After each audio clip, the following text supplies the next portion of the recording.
I would like to welcome you all to the 75th birthday and roast of Mr. Keith Augie.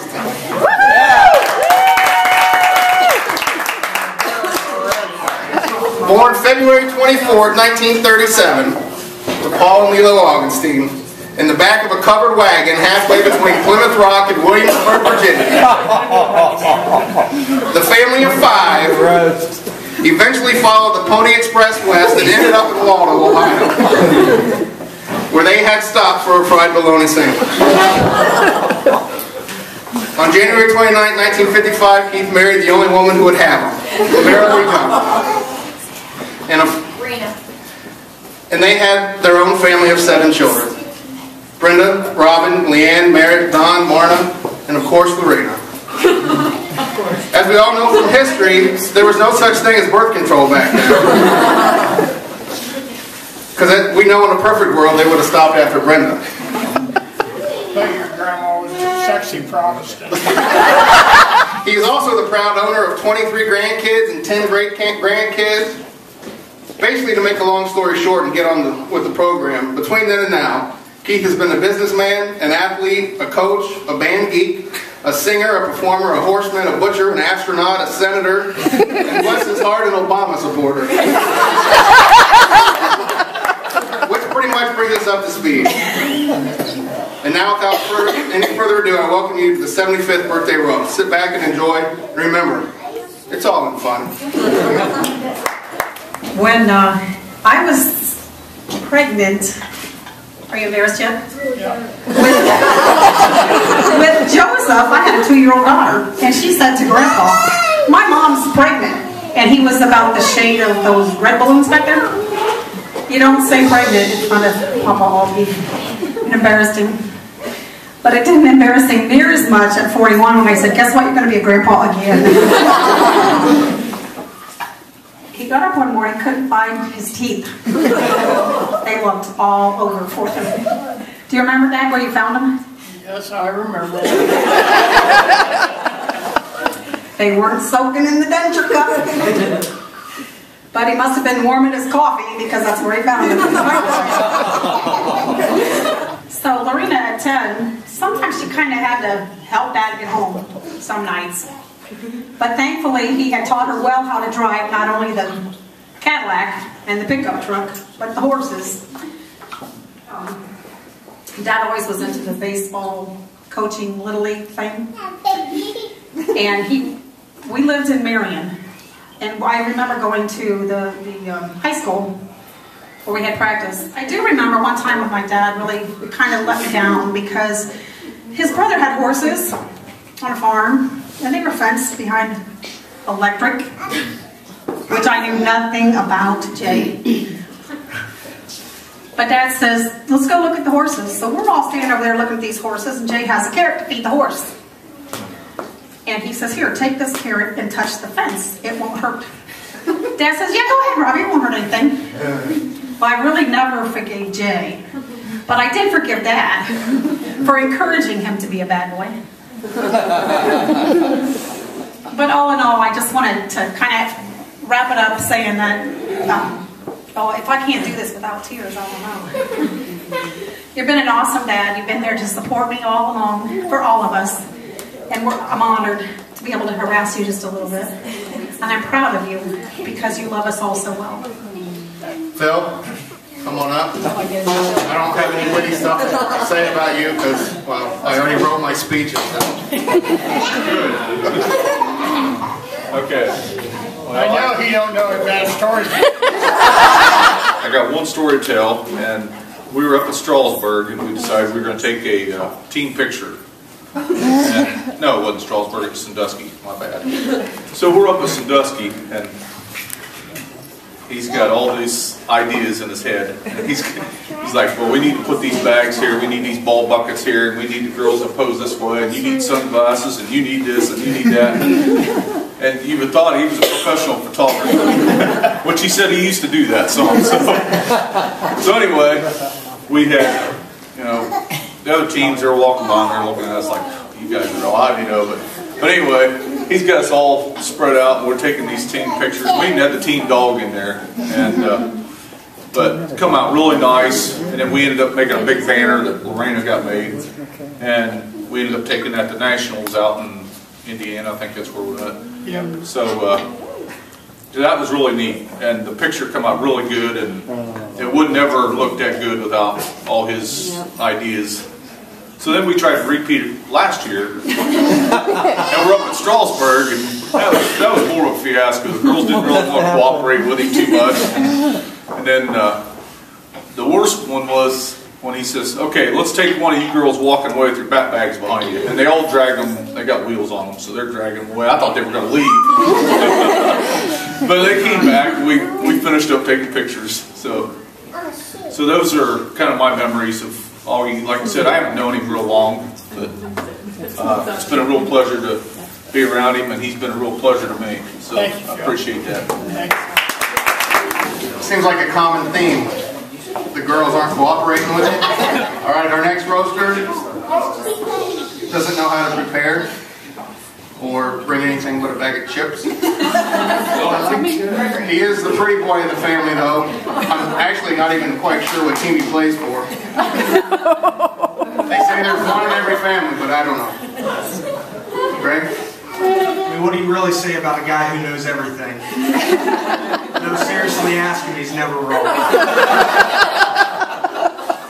Being involved with sports pretty much my whole life growing up, no matter who was coaching me or anybody else of the grandkids, Grandpa just always seemed to know more than what they were, what they knew.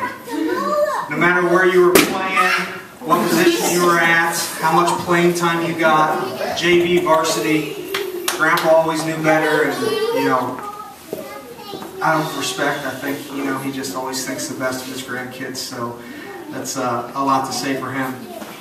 But in all seriousness, how many people here have had one of Grandpa's great VHS tapes with him speaking on the microphone into the TV? Those never got old because he just talked and talked and talked, and no matter how long the tape was, he always had something to say. But seriously, he does know a lot about a lot of things, and I think a lot of us in this room wouldn't be where we're at today if it weren't for his wisdom and knowledge. And for that, I think everybody is grateful to what you've done for us. You raised a great family who has in turn raised a lot of their children the right way. So, being a coach now and looking back on things and seeing how easy I thought it was going to be, you going through it, and I have a lot of respect for you. So I thank you for everything that you've done for me and everything that you've done for your family. It goes to show the people that are here tonight just how special you are to us. So, thank you. Mitzi? Wait, I remember my joke now. Sit right there. I just had to sit down and relax. Just touch that spot. The real reason you're not sitting up here because you're the honored guest, it's really because you can't hear anything.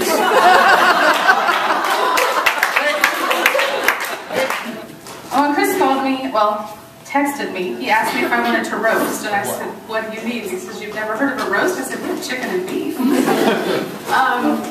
So I have been thinking all week, and what can I really burn you on? What can I roast you on? Burn, I like it. There's only a couple things. The big one was walking into work one day, and Jane and the hillbilly that smoked all the dope was my new boss. Because you sold the deli. I was really mad about that. Because there had been many, many nights of endless pizza making, endless sub making at 3:30 in the afternoon, and Keith sat at the desk like he was looking busy. Not really sure what he did, because I think Marna did most of it. But it was fun. And it was a joy to work for you and to become part of your family for the last 23 years. And to boss Chris around every once in a while. But it has been an honor to be a part of this family, especially being friends with Lorena. Always scared to death of Robin. And to watch all of the grandchildren grow up has been amazing, and now to see all the new grandbabies coming in. So I thank you for hiring me 20-some plus years ago, and I thank all of you for keeping me in your family. Now it's time for my pride and joy. The daughter that makes me laugh and cry and smile and cry and cry. Between her bad jokes and her need to be the center of attention. Which she gets from you, by the way. I can definitely... Thanks for the rest of my job. I'm definitely not the athlete of the family. So, as much as Grandpa loved to watch me sit the bench in my awkward middle school ages, I'm pretty sure that he enjoys watching me perform a lot more, because the stage is more my zone. He's always there, he always supports me, he's the show choir's biggest fan, even though a couple years ago he didn't like our show because it wasn't sexy enough. He's a great man, and I love that he's my grandpa. And that's on. Again with the high school girls.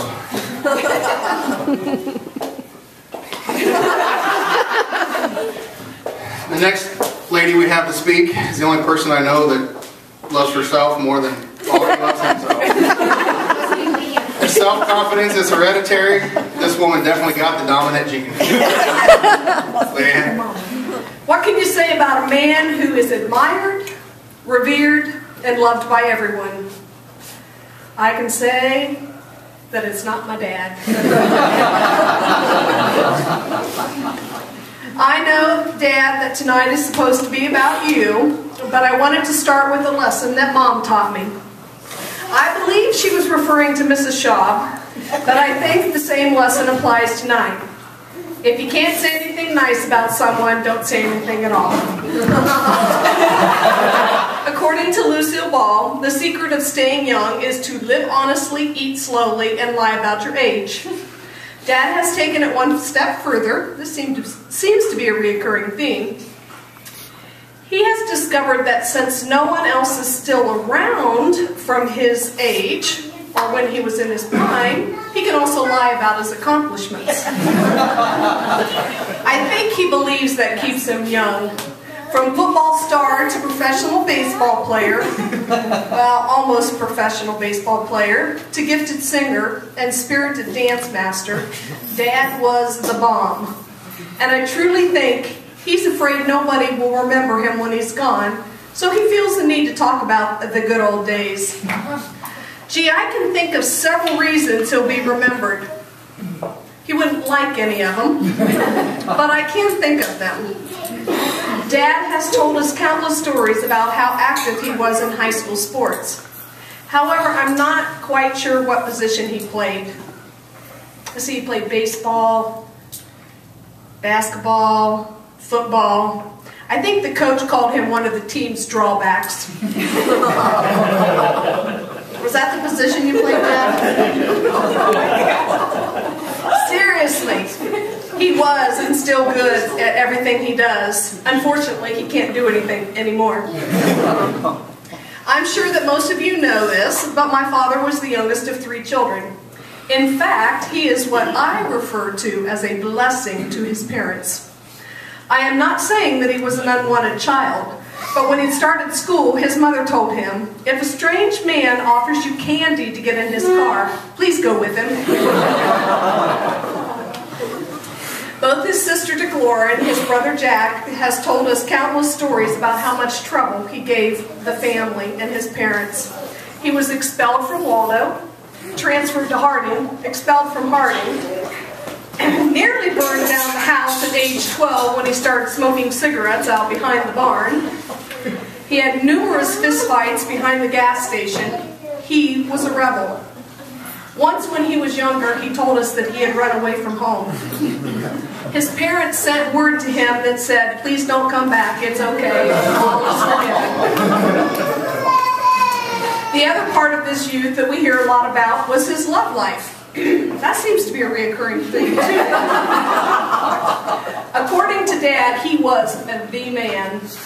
Every girl at Walding and Harding wanted him. In fact, he was so proud of the fact that he stole my mother away from Johnny James. They had been roller skating and Dad noticed this really cute girl wearing a really tight sweater. He was smitten, but mostly impressed by the fact that the sweater accentuated my mother's largest attributes. I couldn't tell you what he really can't tell you what he really said. I tried to keep it family friendly. Good thing he sowed his wild oats in his youth, because his wild oats are now shredded wheat.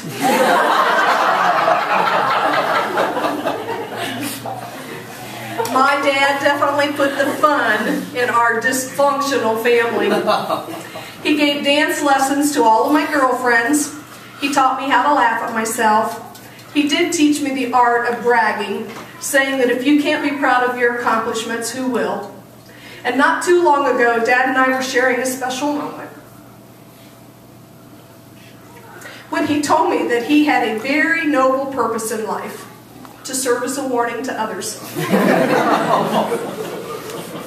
Seriously, he shared with me that he thought he had failed my mom as a husband.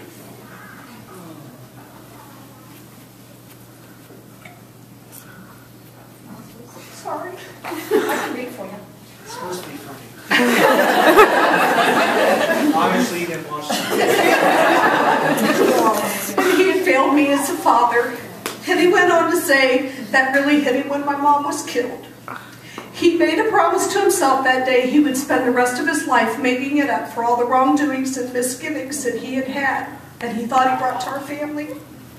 Dad, you have given up the hope of new love, and you've devoted the past 20 years to showering my children and our family with love, support, and advice. I want you to know I'm proud to be your daughter.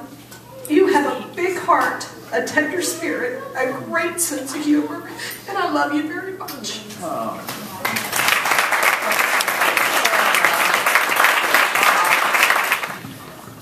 I'm honored to be able to host this prestigious event, a historical occasion, a great moment in American history, a day we never thought would come, a day we had all hoped we would not have to waste a Saturday night on. We're here to celebrate not only all the family's February birthdays, Brittany, Dustin, Leanne, Nora, Clovey, and myself, but also the birthday of Abe Vigoda, George Thorogood, Joe Lieberman, Steve Jobs, and Honest Wagner. Did I leave anyone out? Oh, yeah, that's right. Forgot why we're here. Our patriarch, Keith Augustine. We had originally rented the Palace Theater in Marion because we thought that we would need all the space to hold the masses of people that would come. We sent out countless invitations to all your friends, your old friends, your new friends. However, most of the RSVPs came back deceased. I guess at your age, that's a common theme. So instead, we changed our course and settled on a place that we figured may just be your next stop.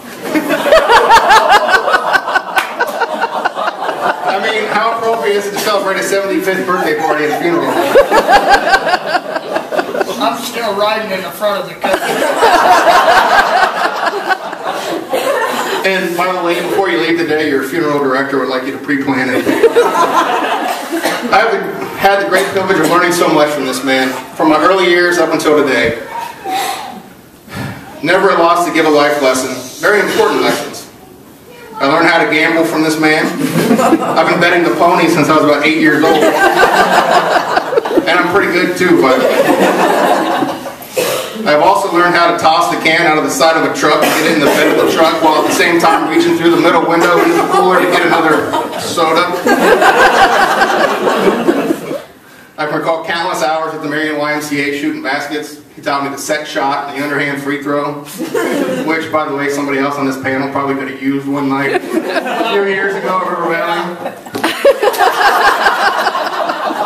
You can just never live that down. I was going to tell her too. But one of the most important lessons I learned from this man, what the soft end of a horsewhip feels like on a blistering hot July afternoon. That sucker hurt. You'd be doing 10 to 20 nowadays. And that's a true story. I also learned some inappropriate jokes from this guy. And it's good because I get to use them now because I'm starting to get that Augustine belly. So when I was a kid, I asked him why he was so fat. I was a kid. That's inappropriate. He said because he was pregnant with a baby elephant. There's more to that joke. I didn't really think about it much until I was about 20, and I got to thinking about that memory and thought about that joke, and then I realized what he meant by the rest of the joke. And I thought, how inappropriate was it for my grandpa to ask if I wanted to see its trunk?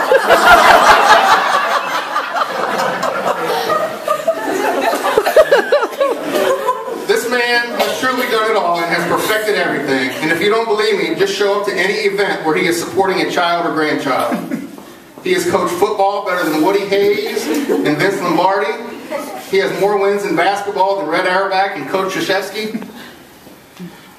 This man has directed Tony Award-winning Broadway musicals, produced Grammy-winning albums, and I think won a few Grammys himself. He has choreographed the Rockettes, countless show choirs, and clogging lines. And kids, if you're young and just starting out, where's McKenna? They're out there. Hey, don't worry, let them know. He'll know all about their stuff too by the time they get there. He will have perfected that all too. But in all seriousness, he truly is a talented man, a saxophone and clarinet player, a singer, master of ceremonies, a true performer to the end. An accomplished athlete and coach playing at the most competitive levels. He was a coach's coach. He coached in Little League a pair of brothers that went on to join the Ohio Basketball Hall of Fame and the other Ohio Baseball Coaches Hall of Fame. And I think a lot of that has to do with what you taught them way back in Little League. And I know I'll speak for Greg and I think that's part of the reason why we do it too. Part of the reason I do it is because I know that I think that You get paid. I get only 3 more months. I gotta pass another 11. Maybe one of these days we'll actually be successful coaches. But a truly devoted father and grandfather and friend. He was a fill-in father to me on many occasions, and for that I have always been truly grateful. And maybe he has had his moments of weakness. He has taught me that the most important lessons of my life. Never give up, keep following your dreams, and give to your kids and family today what you may not be able to give them tomorrow. Thank you for all you've done. I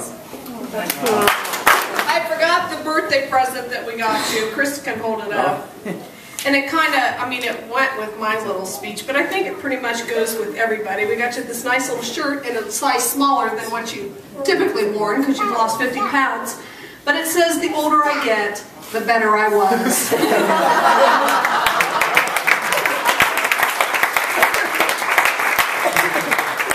Thank you. I can tell you quite a few stories about these kids when I was growing up. I was around once in a while. Most of my life when they were growing up, I was out on the road and traveled, so I kind of left it up to my wife to do everything with them, and she did a marvelous job. She could do anything. She could fix anything, and one time I come home from, and I noticed she had all the tubes out of the TV. And I said, "What are you doing, lady?" And she says, "Well, I'm going to go down and test these tubes and I'll fix this TV." And she did.